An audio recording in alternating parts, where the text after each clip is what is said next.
Pues de nuevo estamos en este tiempo de grabación de estos mensajes de la palabra de Dios que con algunas frecuencias suelo venir haciendo.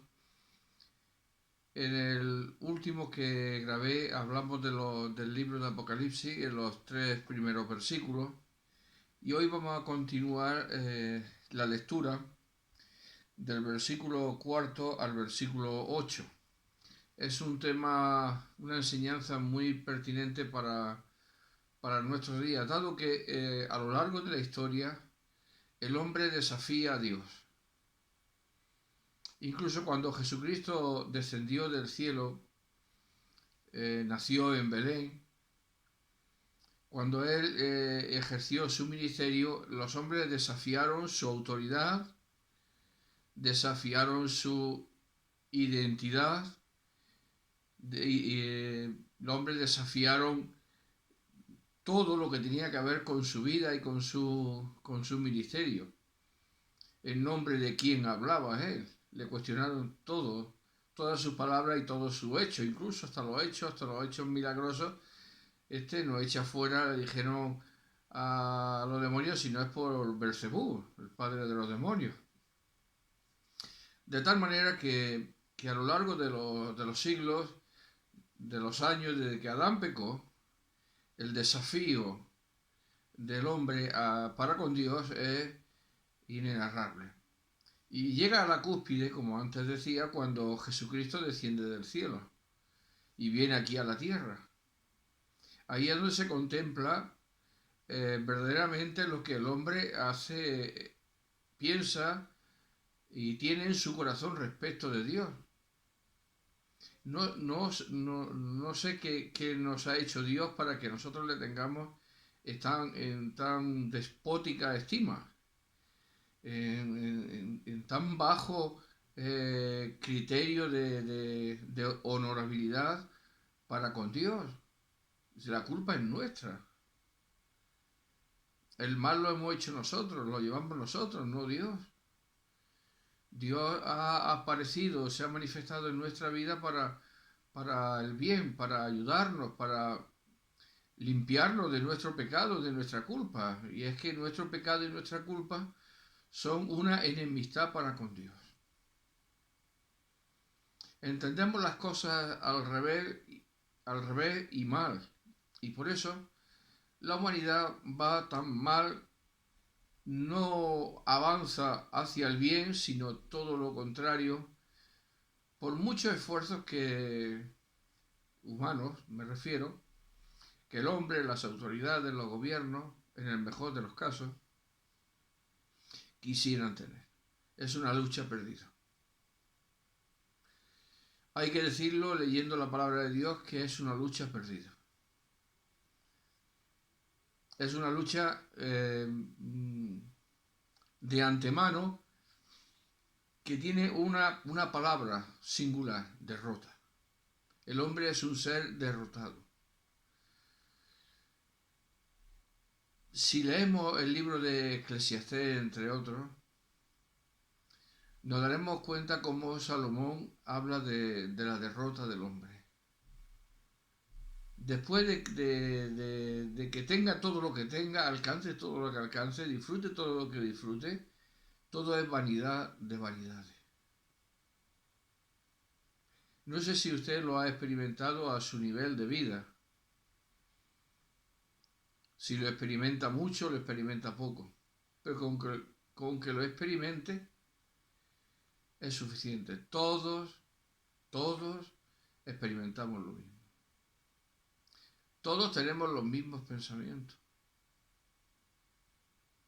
Porque el padre de mentiras, Satanás, es el que inspira en nuestros corazones, por medio del pecado, toda clase de males contra nosotros mismos, creyendo que nos hace un bien, y contra el prójimo también.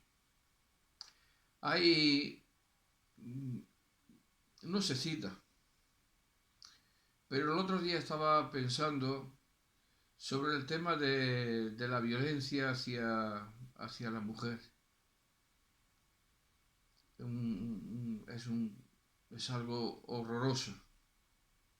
En algunos países es una epidemia, es algo trágico. Unos gobiernos ponen leyes, no las cumplen, las medio cumplen. Bueno, así vamos. Pero no se va a erradicar. Y no es que lo diga yo, es que está grabado en el corazón nuestro. También hablaba de parte de que si los hombres cometían fechorías pequeñas hacia las mujeres, como se le llama hoy en día, eh, micromachismo le dicen, pequeñas cosas en la vida que no son tan pequeñas la verdad, pero que alteran la convivencia y producen malestar y vejan a la mujer. Yo le decía que también había microfeminismo y me contestaron diciendo que eso no existe. Pues sí existe. El mal está grabado en el hombre y en la mujer. Bien que el hombre se sirve de su fortaleza para aplicarla sobre la mujer y dañarla, golpearla o matarla, incluso asesinarla, como estamos viendo continuamente. Pero también la mujer utiliza pues otras herramientas, otros mecanismos para satisfacer también su necesidad de imponer también sus creencias, de imponer también su visión de la vida sobre el hombre. Es decir, ambos, aunque evidentemente la agresividad del hombre no tiene límite y es algo que abochorna, que nos ensonroja a los hombres y nos coloca en una situación muy lamentable con respecto a la visión que las mujeres han de tener de nosotros. Hacia todos estos lamentables hechos va mi mayor repulsa y mi mayor condena. No hay justificación ninguna. Ahora, yo pensaba en esto y pensaba cómo se podría solucionar. Claro, mi pensamiento, lo que surgía de mi mente no provenía de mí, porque yo no tengo nada que pueda hacer. Pero sí me acordaba de las palabras de Dios. Le dijo el Señor a Moisés, en los mandamientos: amarás al Señor tu Dios sobre todas las cosas y a tu prójimo como a ti mismo. Primero al Señor y luego al prójimo como a uno mismo. La implantación de este mandamiento en el corazón erradica la violencia. Porque el mandamiento primero mira a Dios sobre todas las cosas. Y de ahí obtiene la bendición de Dios para poder mirar al prójimo y no hacerle daño. ¿Cuánto se ha legislado a lo largo de los siglos en cuanto a la violencia? Sea entre hombres, sea del hombre con la mujer, sea de la mujer con la mujer, sea de la mujer contra el hombre. Indudablemente la que prevalece es la del hombre contra la mujer. Pues imagínense este principio aplicado en el corazón de los hombres. Vamos a empezar por nosotros. Amar al Señor nuestro Dios sobre todas las cosas. Y al prójimo, al que tenemos próximo, como a mí mismo, como a uno mismo. Nadie le haría daño a nadie. Esto no es una fantasía, indudablemente. Son mandamientos de Dios que luego nuestro Señor ratificó cuando estuvo aquí en la tierra y que podemos leerlo en los evangelios.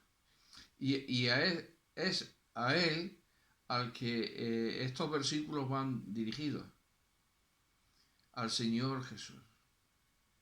Él es el centro de la revelación. Él es la palabra de Dios encarnada. Es Dios mismo manifestado en carne. Es un gran misterio. Y este misterio que muchos vieron en su tiempo cuando nació en Belén de Judea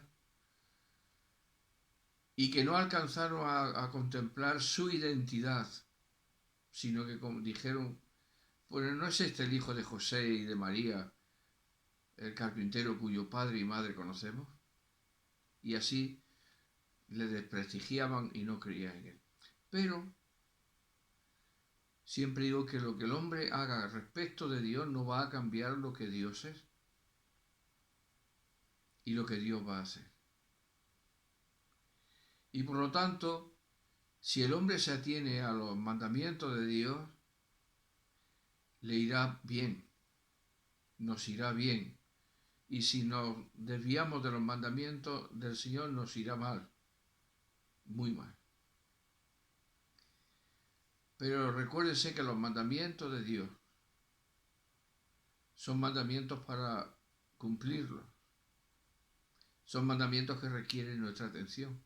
Son palabra de Dios, como como toda la palabra de Dios que está registrada en la Biblia y que nosotros vamos a leer.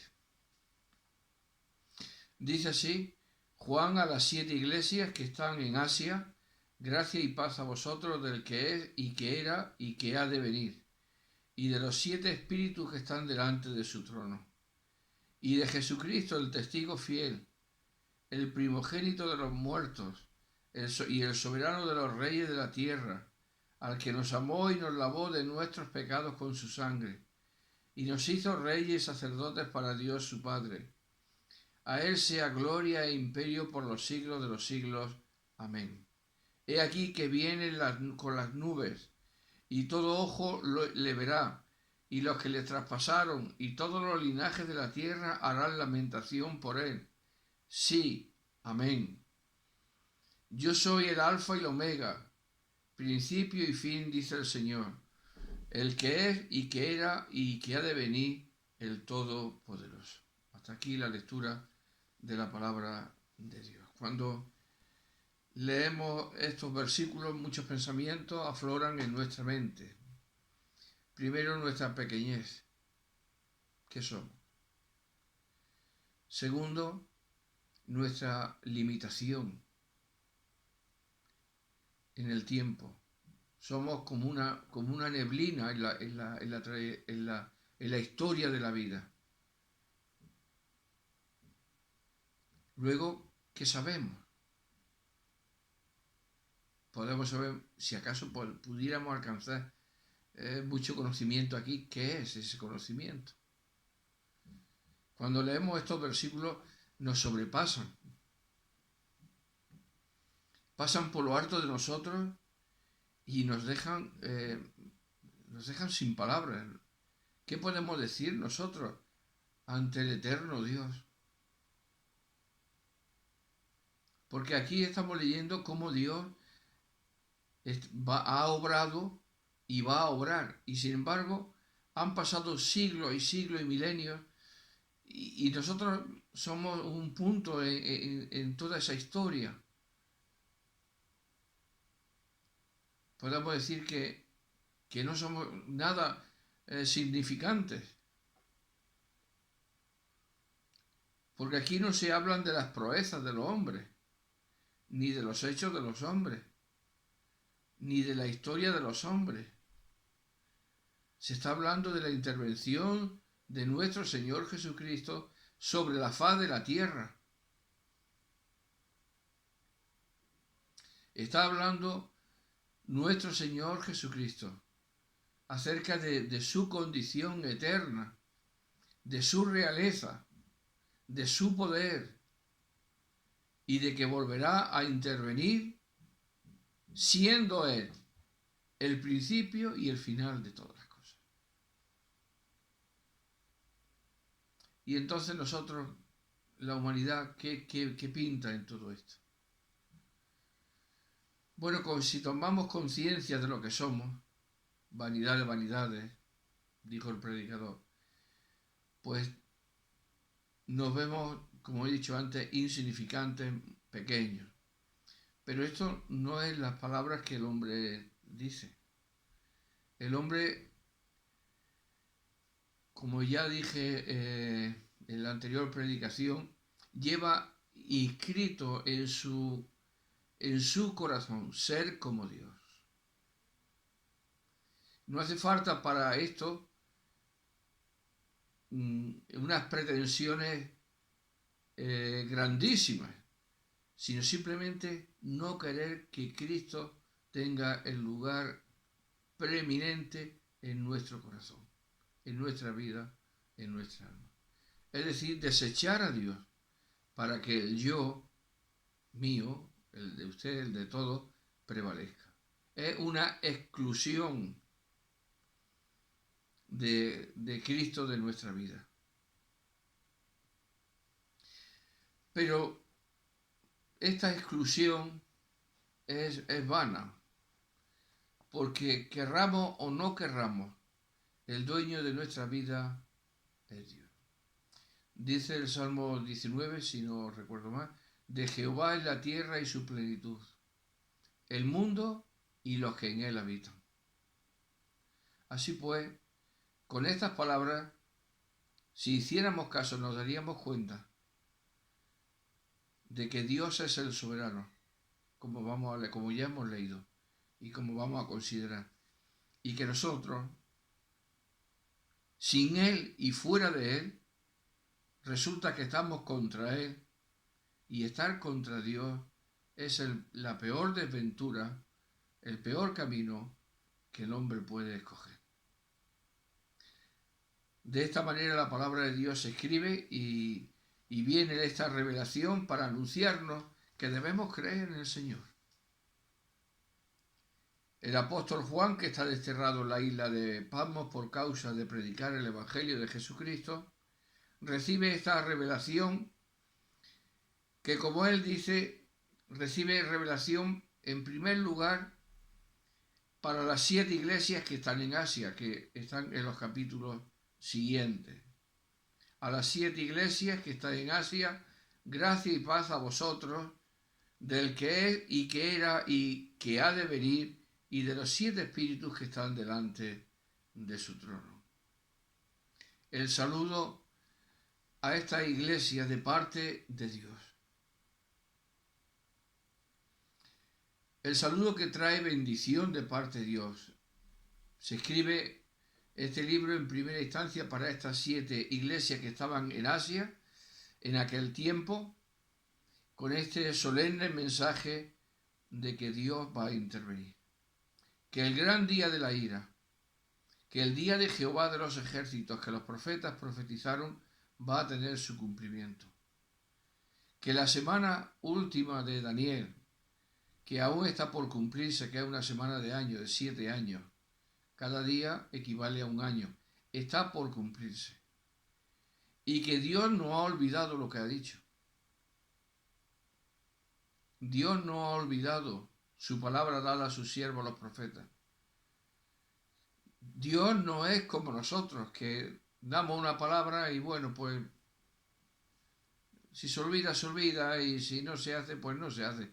No pasa absolutamente nada. Dios no desperdicia una palabra. Cada palabra se cumplirá. El mismo Señor Jesucristo dijo, no penséis, en Mateo 5, no penséis que he venido para abrogar, es decir, derogar la ley, sino para cumplirla. Ni una jota, ni una tilde, es decir, los signos más pequeños que tiene la Escritura, nos los puso como ejemplo de que tendrán su cumplimiento. Así pues, es necesario que nosotros atendamos bien y todos los moradores de la tierra atiendan bien a estas palabras del Señor. Está primero dirigiéndose el Señor a su iglesia a través de su siervo Juan y le envía este saludo, iglesia ubicada geográficamente en Asia. Con este saludo, gracia y paz a vosotros del que es y que era y que ha de venir.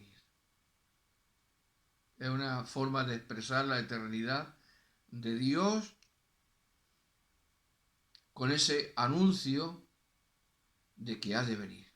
Como veíamos en los versículos anteriores, el tiempo está cerca. Las cosas que deben suceder pronto.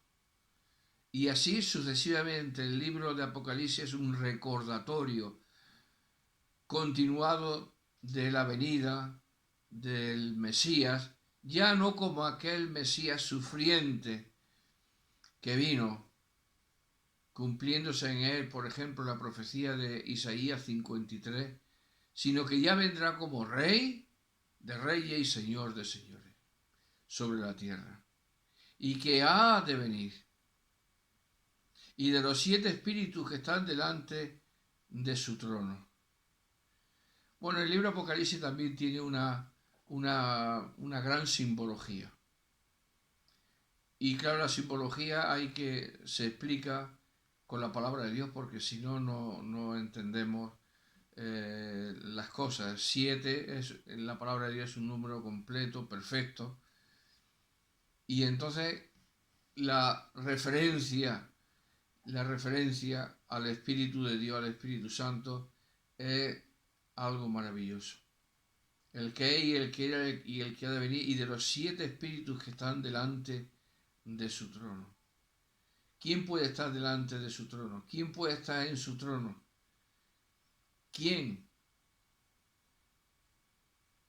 Solo Dios en su manifestación gloriosa, Padre, Hijo y Espíritu Santo. Y de sus santos ángeles que ejecutan sus preceptos, sus mandamientos en todo el inmenso universo que nosotros desconocemos por completo.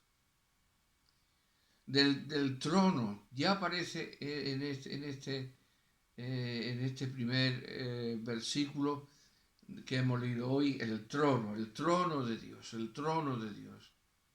Es una palabra muy importante siempre en toda la Escritura, pero en este libro que cierra la Escritura y que anuncia la apertura de ese reinado que tiene que ver con el trono de Dios en la tierra, es algo precioso y maravilloso.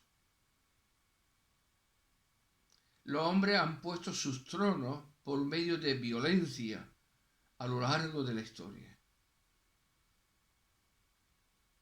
Pero he aquí que el que viene, el que era, el que es y que era y que ha de venir y que vendrá, es Jesucristo, quien cuando vino aquí a la tierra, siendo el verdadero rey de los judíos, sobre él pusieron en la cruz ese título, Jesús el rey de los judíos. Y las multitudes gritaron, crucifícale, crucifícale.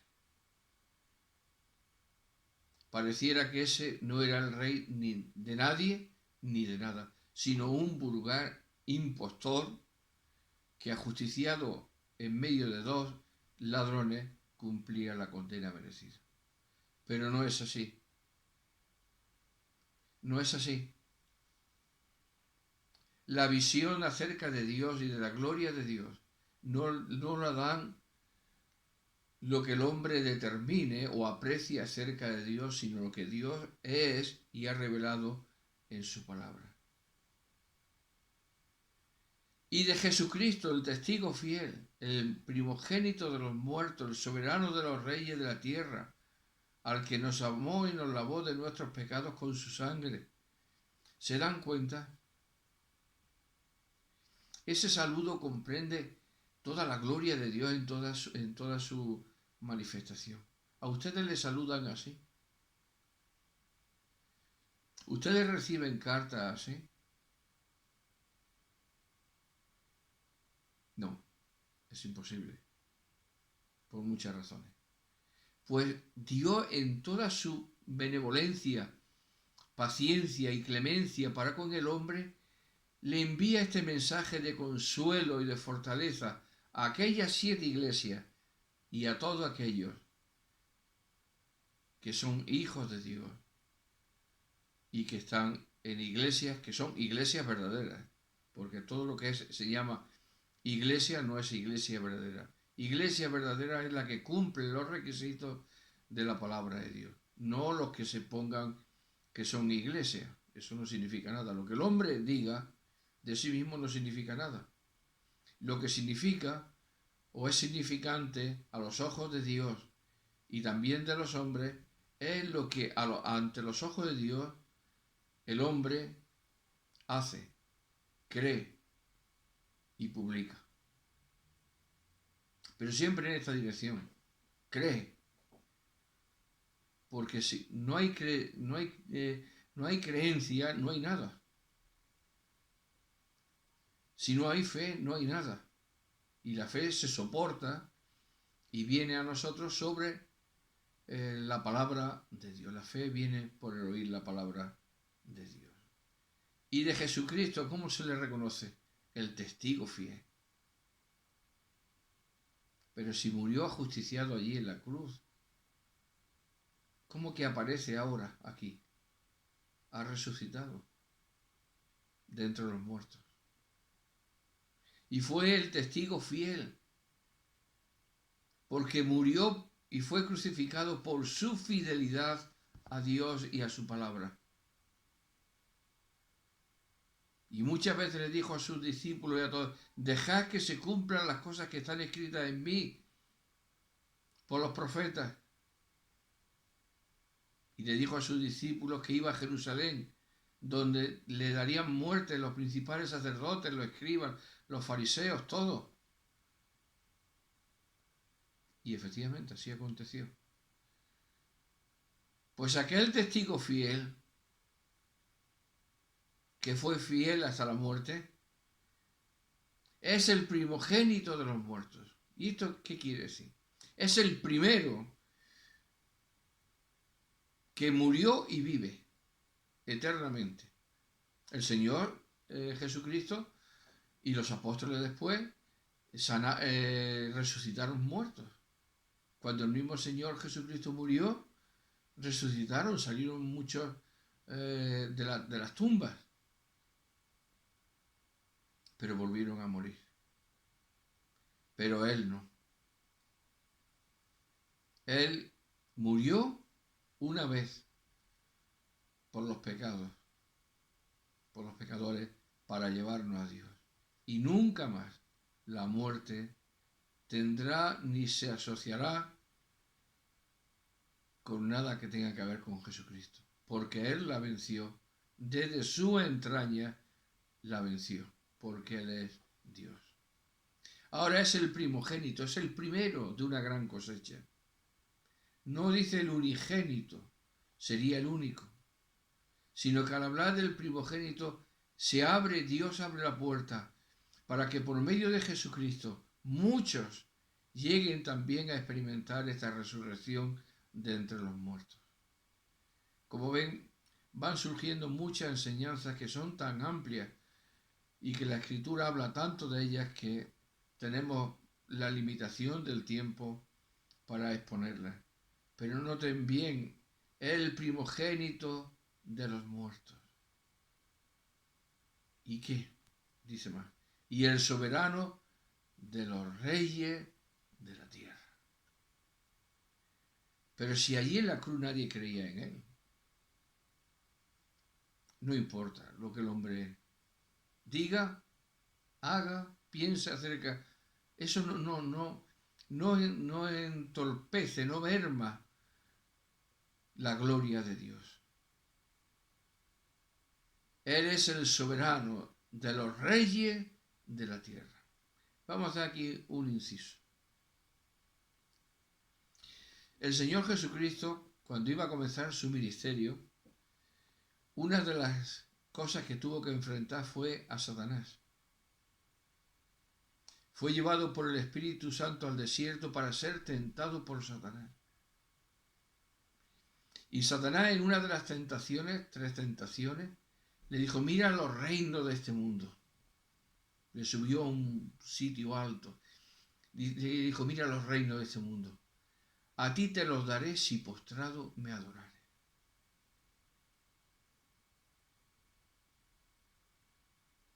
¿Quién de los hombres no hubiera cogido esa petición? Sin embargo, el Señor le contestó con la palabra de Dios, como estaba escrito en las Escrituras. Y al final el diablo se marchó, porque contra el Señor no podría hacer absolutamente nada. Al Señor tu Dios adorará y a Él solo servirá. Vete de aquí, Satanás. Los reinos estaban y están en las manos de Satanás.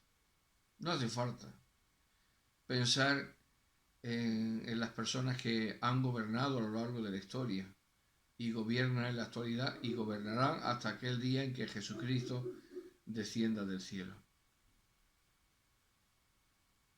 Todos nos quejamos contra los gobernantes. Algunos son del todo impresentables. Del todo. Son crueles, malvados, sanguinarios, déspotas. Bueno, otros entran en una moderación y en otra forma de gobernar. Pero al fin y al cabo, todos los reinos de este mundo están en las manos de Satanás. Pero aquí se nos anuncia que hay un saludo a las iglesias y anuncia que Él es el soberano de los reyes de la tierra. Como dice en el libro de Daniel, Él quita y pone reyes.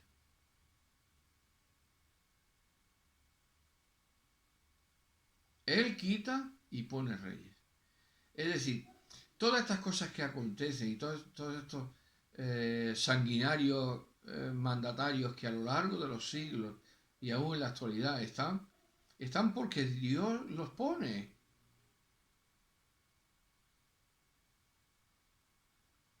También nos dice la palabra del Señor en el Nuevo Testamento, entre otros pasajes, que oremos por la autoridad y por los que están, por los reyes, por los que están en eminencia, para que vivamos quieta y reposadamente. Que obedezcamos. Pero aún así, sabemos que este mundo está bajo el poder del maligno. Lo dice Juan el apóstol. El mundo yace bajo el poder del maligno. Es su tiempo. Pero se oye una voz que viene de la eternidad diciendo que Él es el soberano de los reyes de la tierra. Contra estos que se han querido ser dioses, que aman el poder, que aman las ganancias, que aman la usura, hay una voz que viene diciendo que Él es el soberano, el que está por encima de todos. Y eso sí es ser soberano, ¿verdad? No de un país, sino de todos los reyes de la tierra, de todo. Es un aviso. Es un aviso solemne. Para ellos y también para nosotros. El soberano viene.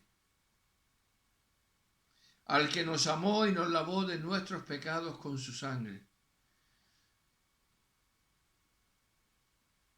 Qué hermoso, ¿verdad? Nos amó y nos lavó de nuestros pecados con su sangre.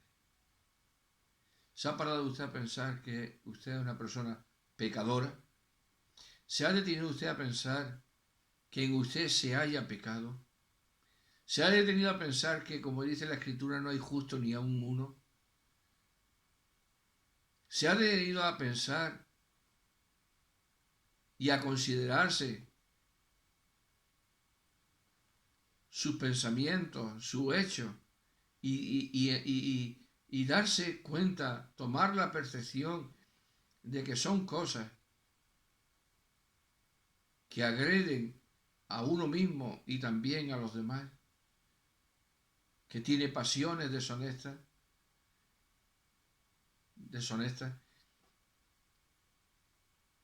que la envidia surge en su corazón, que hay celos, que hay temor, que hay rencillas, que hay conflictos? Esto es lo que hay dentro de nosotros.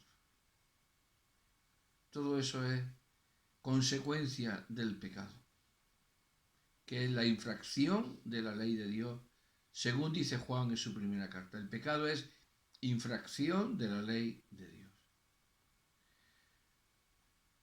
Pues el saludo que proviene de la eternidad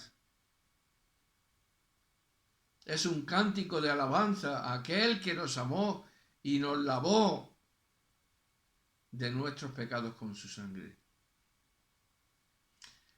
El testigo fiel, el primogénito de los muertos, el soberano de los reyes de la tierra, ese el que nos amó y nos lavó de nuestros pecados con su sangre. Ahora envía estas palabras para consolar y fortalecer a su pueblo, a aquellos que son sus hijos, al propio Juan que está desterrado en una isla por causa de ser un testigo fiel.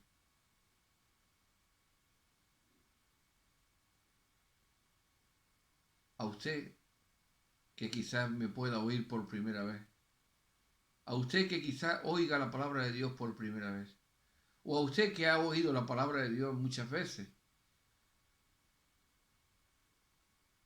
Aquel que murió, que resulta que es el que era, es y ha de venir, nos dice lo siguiente: nos amó y nos lavó de nuestros pecados con su sangre. Con su sangre. Es decir, la sangre derramada es la confirmación del sacrificio consumado en la cruz del Calvario por medio de Jesucristo. No es que murió, es que fue crucificado. Una lanza en manos de un soldado fue clavada en su costado.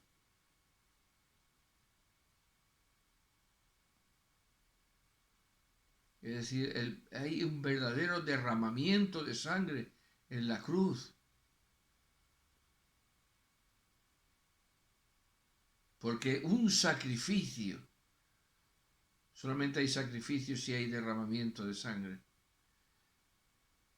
Y como dice la Escritura, y sin derramamiento de sangre no hay remisión de los pecados. Era pues necesario que el Cordero de Dios Jesucristo fuese crucificado, sacrificado en la cruz del Calvario por nosotros. La garantía del amor, del perdón y del lavamiento. Nos lavó, nos quitó todas nuestras inmundicias. Imagínese usted que en 5, 6 o 10 años usted no se lavara nunca. Y un día llegaran y lo lavasen.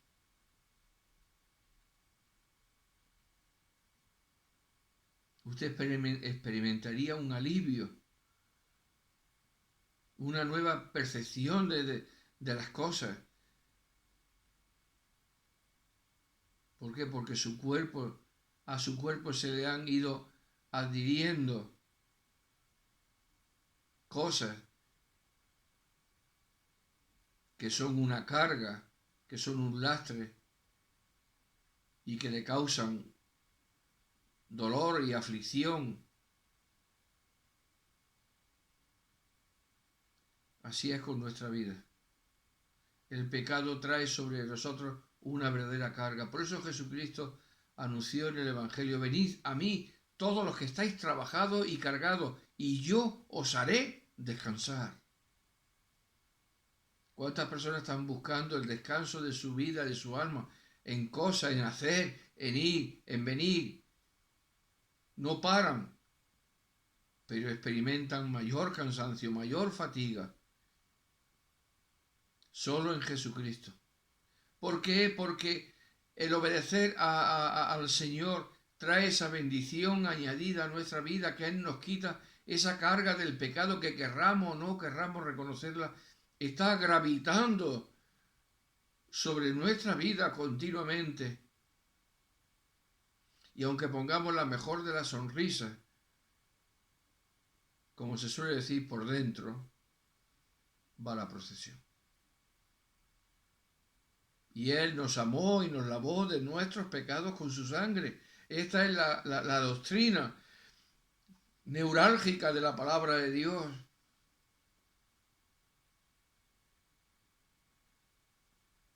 A la cual tenemos que hacer mucho caso.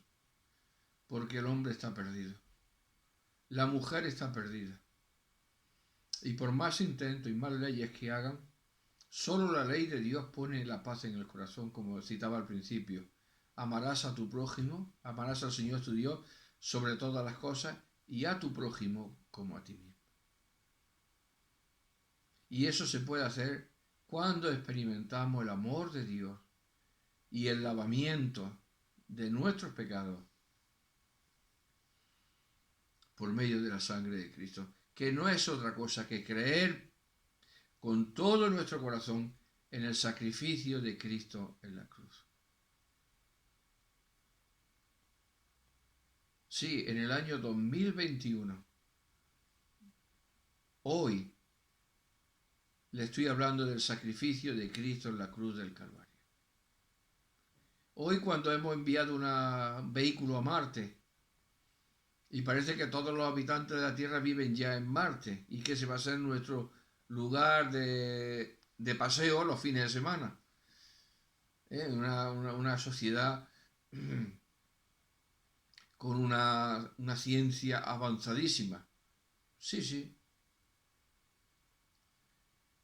Pero todos los que hacen todas las cosas tienen el mismo problema que tenemos todos.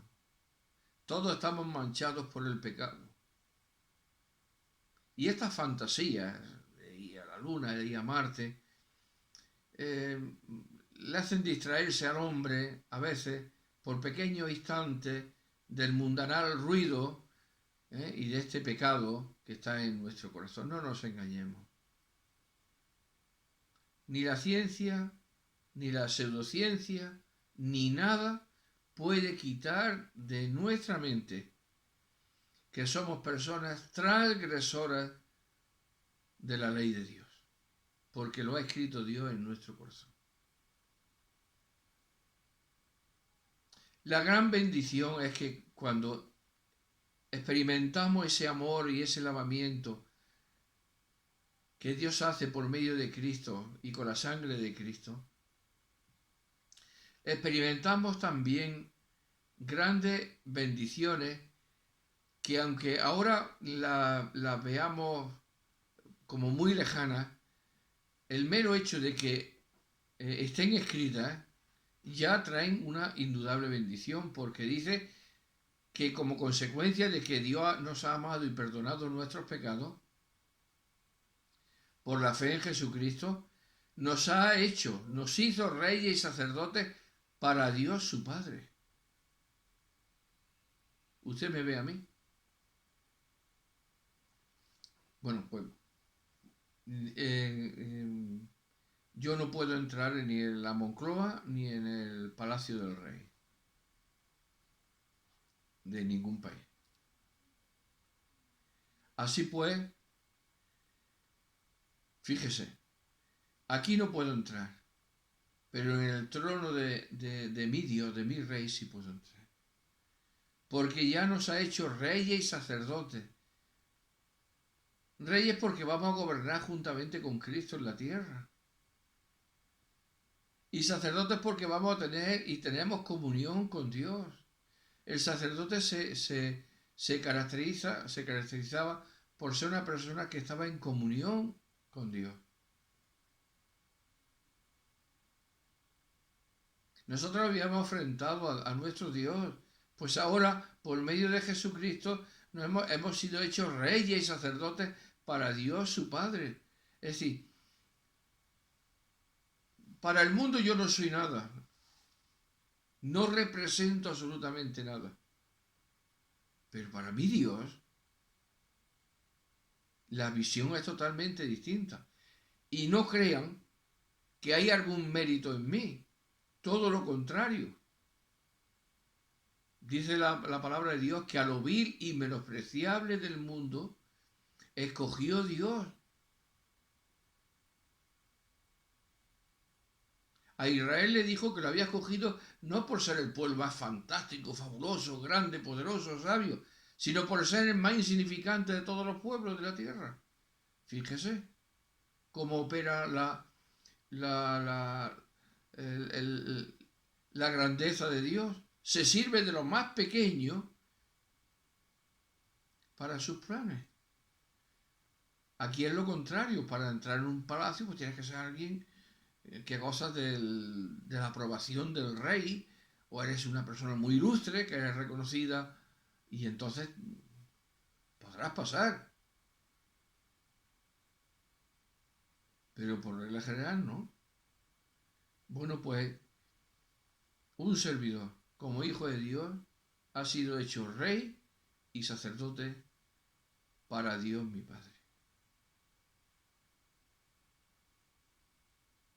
Y para Dios su Padre, por medio de Jesucristo. Nadie podríamos llegar a Dios si no es por medio de Jesucristo. Y ahora la carta, por ejemplo, a los hebreos nos invita a entrar. Acerquémonos pues confiadamente al trono de la gracia para alcanzar socorro oportuno. Pero entrar al trono de la gracia, a la presencia de Dios, allí es donde yo puedo entrar. Donde usted puede entrar.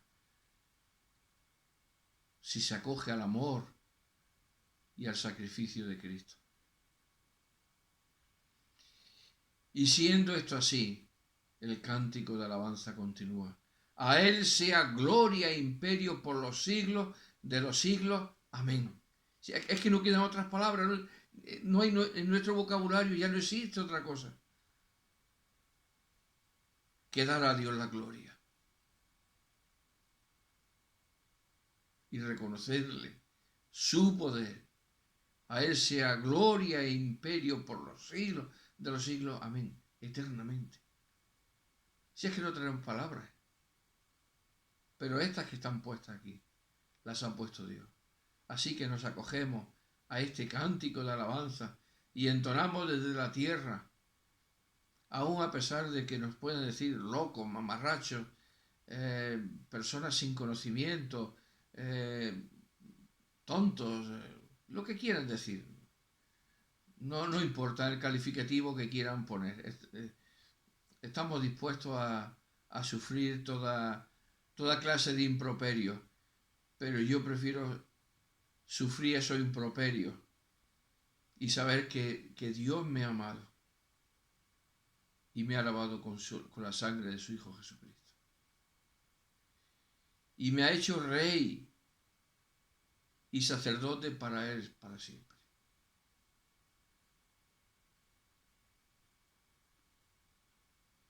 ¿Usted qué quiere? ¿Usted qué desea en la vida?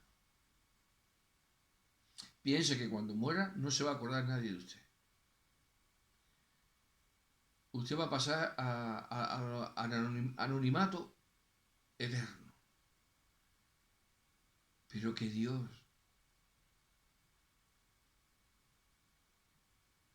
le recuerde a usted es muy importante. Que en la mente de Dios esté usted es muy importante. Para ahora y para la eternidad.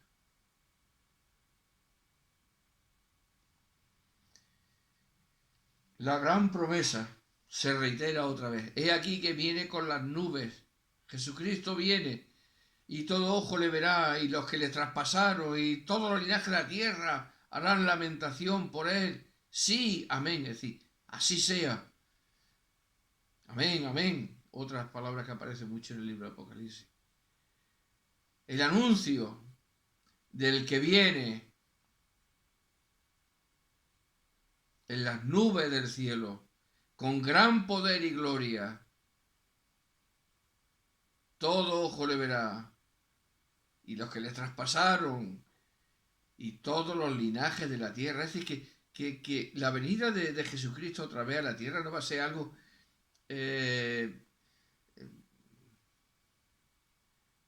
como fue la primera, más silencioso, en una virgen, por obra del Espíritu Santo, en una aldea pequeñita. No, ahora va a ser con todo el despliegue de su gloria y su gran poder, donde todos los moradores de la tierra le van a contemplar viniendo en las nubes como el Rey de Reyes, el que fue crucificado en las afueras de Jerusalén, el que fue traspasado, ¿eh? Y los que les traspasaron, y todos los linajes de la tierra harán lamentación por él. Sí, amén. Ah, cuánto se lamentará el hombre cuando Jesucristo venga. Tendrán que hacer mucha lamentación,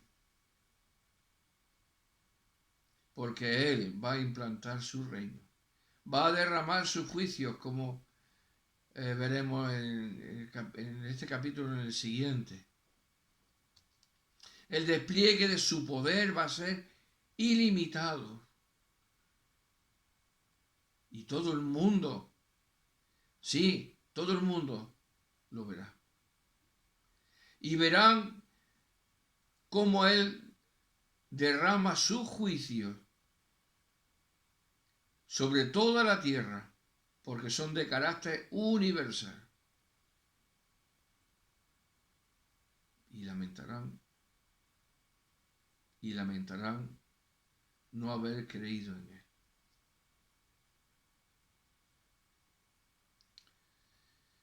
El trono se va a hacer visible a los hombres de la tierra otra vez, pero esta vez viniendo en toda la expresión de gloria, de poder, de dominio, de autoridad, en la persona del Señor Jesucristo, a esta pequeña urbe, si la comparamos con lo que es el universo, esta pequeña urbe, insignificante urbe, donde hay vida. Y el Señor tiene que decir: yo soy el alfa y la omega, el principio y el fin, las dos letras del alfabeto griego. Principio y fin, dice el Señor. Claro, es que la expresión yo soy, el labio de Jesucristo, es la expresión del todo. Aquí los hombres lo han utilizado mucho. Yo soy, cuando nos queremos dar un poco de pábulo nosotros. Yo soy... No somos, ninguno somos nada. El yo soy en nosotros son palabras de cierta soberbia, de cierta adoración a uno mismo, de encumbrarnos delante de los demás. Yo soy, pero con el Señor no es así. Es y es el verdadero yo soy. Esta es una palabra también muy repetida en la Biblia. Jesús la utilizó mucho. Yo soy la resurrección y la vida. A ver quiénes resucitan. Y a ver quién da vida a los muertos fuera de Él. Yo soy el buen pastor. Él siente compasión por las personas. Él es la puerta a la eternidad, a la salvación, a Dios. El que por mí entrare será salvo. Y así sucesivamente. Pues Él es el principio y el fin. Tampoco podemos entender esto.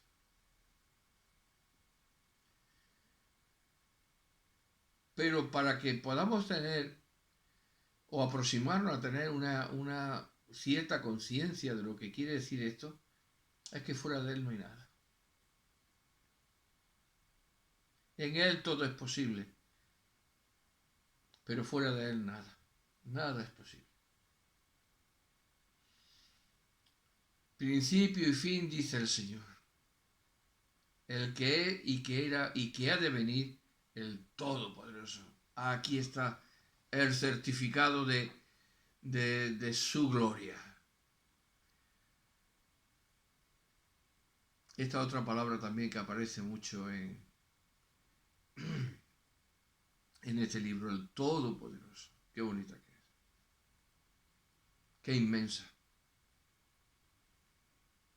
Cuando Alejandro Magno se quería ser el conquistador de todo en su juventud, pronto murió. Y así ha sido en la expresión de vida de todos los grandes conquistadores, de todos los reinos de este mundo, de todas las edades de este mundo. Mírenlo en los libros de historia. ¿Dónde están? Colón creía que era el todopoderoso, todos los que fueron a conquistar América se creían que eran todopoderosos, y así sucesivamente. El Imperio Romano se creía todopoderoso, el Imperio griego, el Imperio babilónico, todos los imperios de este mundo, ¿dónde están? Muertos. Yacen sus cabezas, sus líderes, en el polvo de la tierra. Y conquistaron reinos, expansionaron sus fronteras, adquirieron riquezas sin límite, poder sin límite. Pero ¿dónde están todos ellos? En el polvo de la tierra. Polvo eres, y al polvo volverás, dijo el Señor, cuando Adán pecó. ¿Dónde está el poder de todos ellos? ¿No lo vemos nosotros que un día una persona es aplaudida, reconocida, y al día siguiente se le descubre algo y ya no es nada?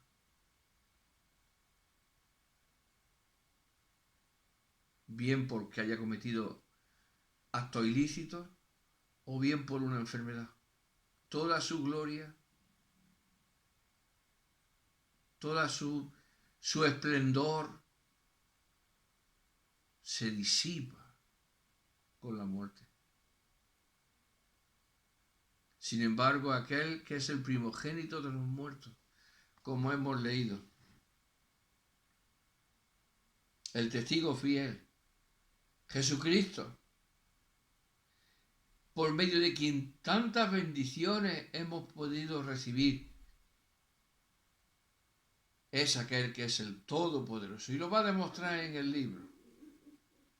Ya lo demostró venciendo a la muerte y resucitando ante los propios ojos del Imperio Romano, que se negaban a admitir que ese, a quien Poncio Pilato había mandado crucificar, pudiera ser saqueada su tumba, quitado su cuerpo,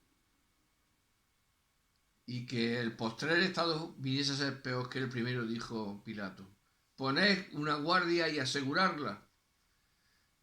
Ni guardia, ni piedra rodada sobre el sepulcro, ni muerte pudo detener al que es el autor de la vida, que es Jesucristo, el cual es Dios manifestado en carne.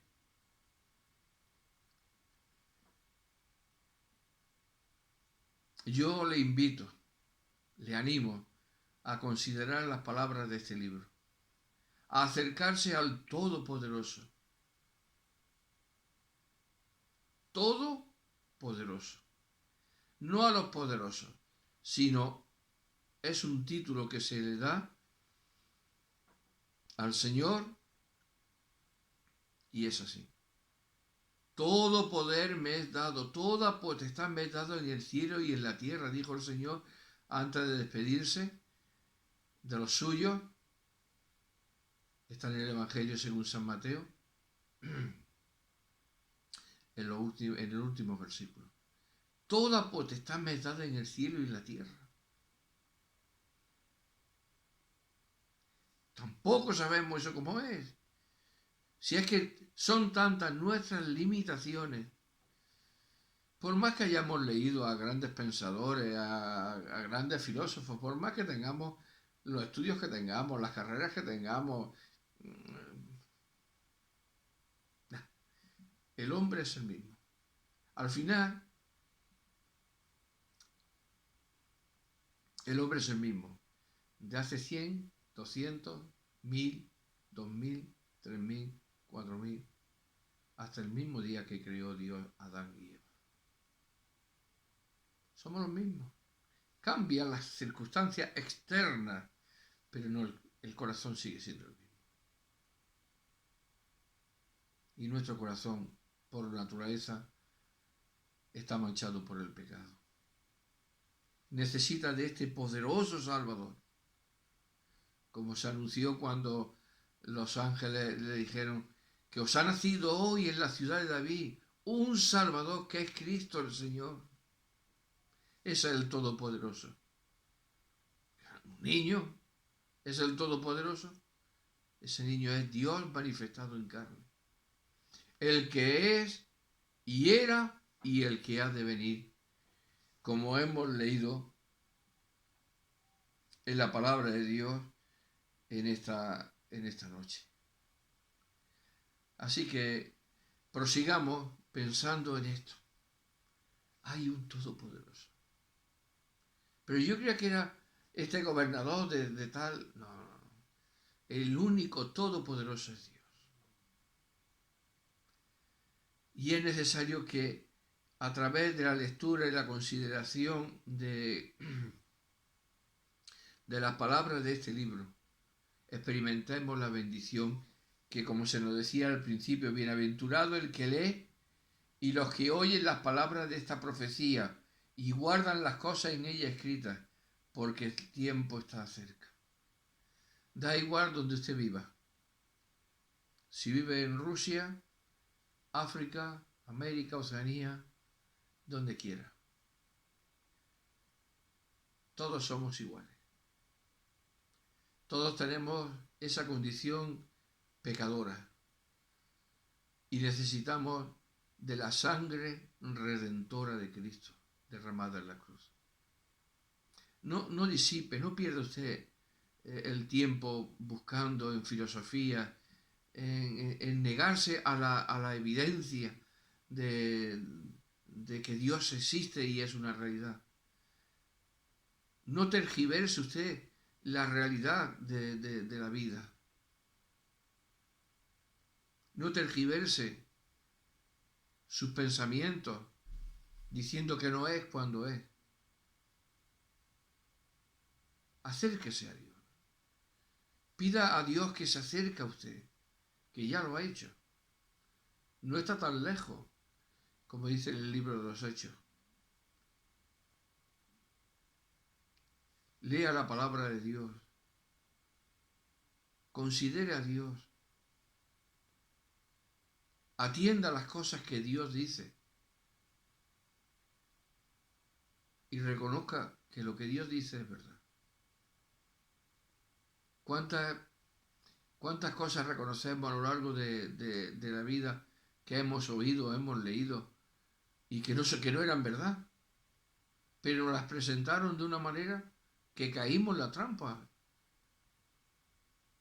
Pues mire, la palabra de Dios no tiene trampa ninguna. Es la palabra que puede salvarnos. Es el Evangelio que puede dinamitar nuestro corazón de piedra si creemos de verdad en el Señor Jesucristo. Él es el Todopoderoso. Que Dios le bendiga.